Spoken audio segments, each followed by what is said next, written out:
అసలు నీకేం కావాలి? ఎందుకు ఇలా చేస్తున్నావు? నీకేం కావాలో చెప్పు, దయచేసి నన్నేమి చేయకు. Shut up. I'll take right.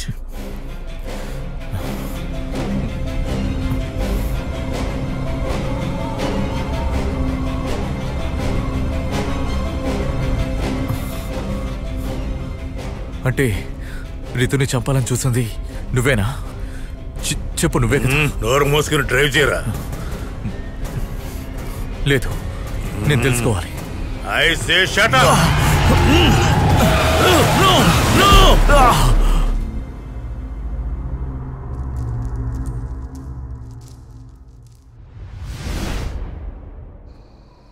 ఇక్కడున్న జనం నా మొహం మీద నీళ్లు కొట్టి నాకు స్పృహ చెక్ చూస్తే ఆ వ్యక్తి కనిపించలేదు. కరెక్ట్ గా అతను ఏ ఏరియాలో నీ కారు ఎక్కాడు? అది వచ్చేదారిలో చెక్ పోస్ట్ దాటిన తర్వాత సార్. చెక్ పోస్ట్ దాటాక 1.5 కిలోమీటర్ ఉంటుంది సార్. అతని దగ్గర ఒక కారు ఉందని చెప్పావు కదా? అవును సార్. కార్ కలర్ గుర్తుందా? అది blue colour car sir. George, అలాంటి ఒక కారు ఉందా? ఉంటే అది డాక్టర్ దాన్ని కన్ఫర్మ్ చేసుకోండి. వెళ్ళండి సార్. అతని నుదుటి మీద గాయం ఉందా? గాయం అంటే ఉంది సార్, నుదుటి మీద గాయం ఉంది. అంటే ఆ రోజు రాత్రి రితుని చంపడానికి ప్రయత్నించింది కూడా ఇతనే అయి ఉండాలి. సో మీరిద్దరే అతని టార్గెట్. కానీ ఎంత ఆలోచించినా దీని వెనుకున్న రీజన్ ఏమిటో నాకు అర్థం కావడం లేదు. సార్, రితు అంటే అతనికి బాగా తెలుసు, కానీ నన్నెందుకు sir? Maybe because you are her fiancee. మీ ఇల్లు ఎక్కడుంది సంజయ్? నా ఇల్లు గాజువాక్లో ఉంది సార్. నువ్వు కాస్త జాగ్రత్తగా ఉండాలి. అతను మోటివ్ ఏంటో మనకు తెలియదు కదా. నేను అతన్ని కనిపెట్టేంత వరకు 2 కానిస్టేబుల్స్ని పంపిస్తాను. అదేం వద్దు సార్. ఇప్పుడేం జరిగినా వాడు ప్లాన్ చేసినట్టే జరగనివ్వండి. త్వరలోనే దీనికి ముగింపు పలకాలి సార్. నన్ను వాడు టార్గెట్ చేస్తే నా దగ్గరికి రానివ్వండి. నేను పోలీస్ ప్రొటెక్షన్లో ఉన్నానని తెలిస్తే నేను ఒంటరిగా దొరికేంత వరకు వెయిట్ చేస్తాడు. నేను అప్పటి వరకు ఇలా టెన్షన్తో బతకలేను sir. I want to end this. మేము ప్రశాంతంగా బతకాలనుకుంటున్నాం. ఏవేవో జరుగుతున్నాయి. ఇకపై వాడేం చేస్తాడో చూద్దాం. వాడిని రానివ్వండి. వచ్చాక వాడి సంగతి చూద్దాం. బట్ సార్, అది రిస్క్ అవుతుంది. ఇంకోసారి వాడు నా దగ్గరికి వస్తే వాడిని ఏం చేయాలో నాకు తెలుసు సార్. ఓకే సంజయ్, అయితే నువ్వు వెళ్ళు. But make sure that you are safe. Sir, మరి నా కారు? అది ఇప్పుడు ఎవిడెన్స్ కదా. ఫార్మాలిటీస్ పూర్తయ్యాక నీకు ఇస్తాం. మేబీ రేపే. ఇప్పుడు నువ్వు వెళ్ళడానికి ఒక బండి ఏర్పాటు చేస్తాం. అమీర్ సార్, వెంటనే వెహికల్ ఏర్పాటు చేయండి. Okay sir. త్వరగా వ్యక్తిని పట్టుకోండి సార్. ఇలా భయపడుతూ బతకడం ఇబ్బందిగా ఉంటుంది. అందుకే నువ్వేం భయపడద్దు. ఎంత త్వరగా వీలైతే అంత త్వరగా కనిపెడతాను. It's my will. నీకేదైనా అనుమానాస్పదంగా అనిపిస్తే వెంటనే నాకు కాల్ చేసి చెప్పాలి. Okay, thank you sir.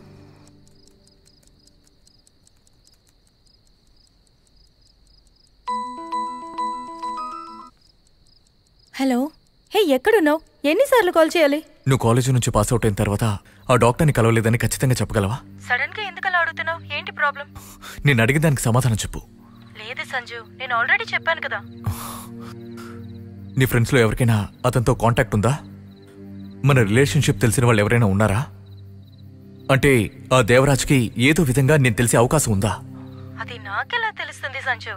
ఊరికే నన్ను కంగారు పెట్టకుండా ఏం జరిగిందో చెప్పు. అదేంటంటే, సంజయ్ చెప్పిన చోటు నుంచి డాక్టర్ కార్ని కనిపెట్టినందువల్ల సంజయ్ కారులో దొరికిన ఫింగర్ ప్రింట్స్ డాక్టర్ ఫింగర్ ప్రింట్స్తో మ్యాచ్ అవుతున్నాయి. సో అతని మీద ఉన్న కేసుని ఈ రోజు నుంచి మిస్సింగ్కి బదులుగా మర్డర్ అటెంప్ట్గా మార్చాలి.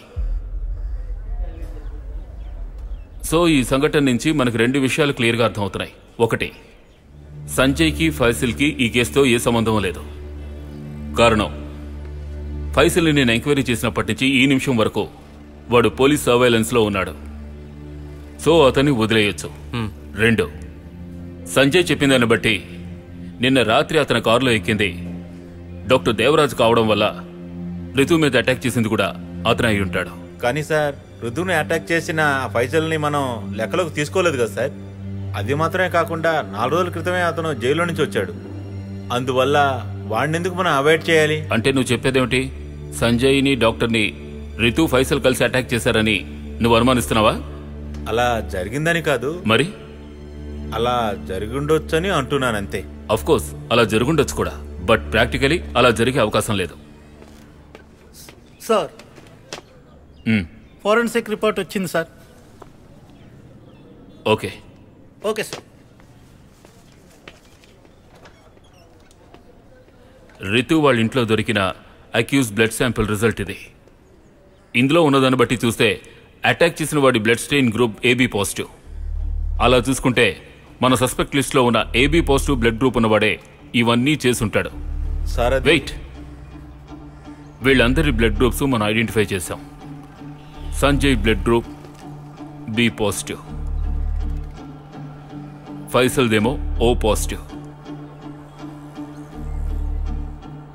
రితుది అగైన్ B పాజిటివ్. ఇక మిగిలి ఉన్నది డాక్టర్ దేవరాజ్ది. సార్ ఆ doctor blood group AB positive. Yes, that's all man. అయితే మన లెక్క తప్పలేదు. It matches the test results. అంటే అన్నిటి వెనక ఆయనే ఉన్నాడని తేలిపోయింది అంతే కదా సార్? డాక్టరే దీనంతటికీ కారణమని రితుకు అతను పంపించిన మెసేజ్ ద్వారానే నేను తెలుసుకున్నాను. పైగా సంజయ్ విషయంలో జరిగిన ఇన్సిడెంట్తో అతడే అని రుజువైంది. And now it's officially confirmed with evidence. అయితే ఆయన ఎందుకని సార్ ఇలాంటివన్నీ చేస్తున్నాడు? ఎస్, అదే ఇక మనం కనిపెట్టాలి. బట్ బిఫోర్ దట్ ఇంకొక క్రైమ్ అతను చేయడానికి పూనుకునే ముందే అతన్ని కనిపెట్టి మనం అరెస్ట్ చేయాలి. Next most crucial step. కారణం అతని ప్లాన్ ఏమిటనేది ఇంతవరకు మనకు తెలీదు. సో ఏమైనా ఎప్పుడైనా జరగచ్చు. అమీర్ సార్, వీలైనంత త్వరగా దేవరాజ్కి లుకౌట్ నోటీస్ ఇష్యూ చేయాలి. Channels, news paper, Facebook, WhatsApp, media అన్నిట్లను అన్ని చోట్ల అతని ఫోటోస్ ఉండాలి. Within 1 day he must be in our custody. So make things faster. Yes sir. Go.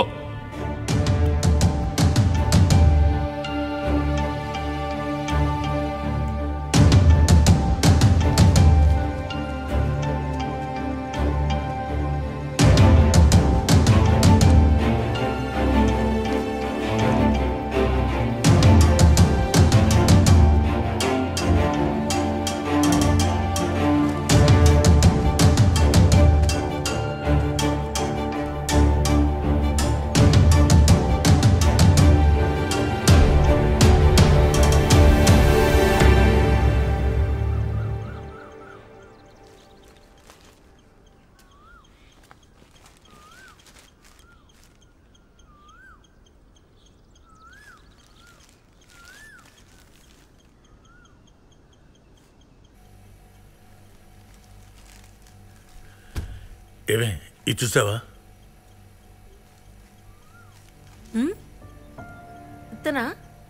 ఇతనేనా తను చెప్పాను డాక్టర్? ఆ అమ్మాయి ఎక్కడ? ఓసారి తను ఎలా రమ్మను. తను ఇంతవరకు లేవలేదు. లేవలేదా? టైం 8 అయిందిగా. నువ్వు వెళ్ళి తనని లేపు తీసుకురా. ఇప్పుడే వెళ్తాను.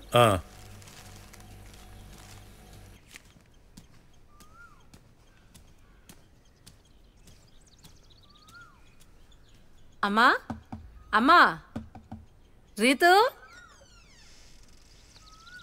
అమ్మా, అమ్మా, రీతు, అమ్మా,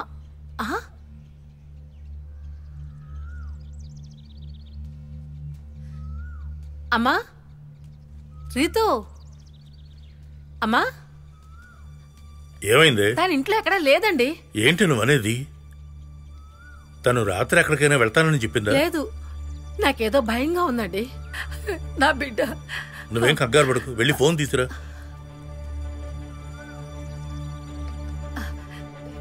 ఇదిగో.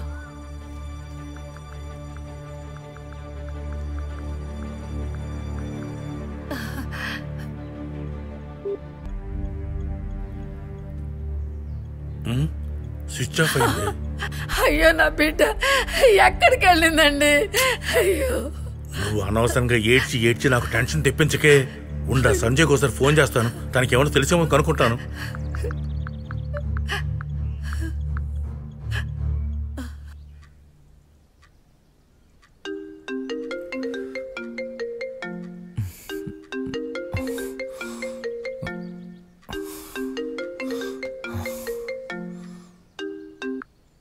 Hello uncle. సంజయ్, రితు ఏమైనా నీకు ఉదయాన్నే ఫోన్ చేసిందా? ఉదయమా? లేదు అంకుల్, ఏమైంది? ఉదయాన్నే తను ఎక్కడికైనా వెళ్తానని నీతో ఏమైనా చెప్పిందా బాబు? లేదు అంకుల్, ఏమైంది? ఏమైంది చెప్పండి. అమ్మాయి ప్రొద్దు నుంచి కనిపించడం లేదు బాబు. She is missing. Hello hello uncle, hello uncle. Uncle లేదు సార్, నిన్న తను నాతో కాసేపే మాట్లాడింది. నిన్న జరిగిన ఆ సంఘటన తర్వాత నేను బాగా అలసిపోయాను.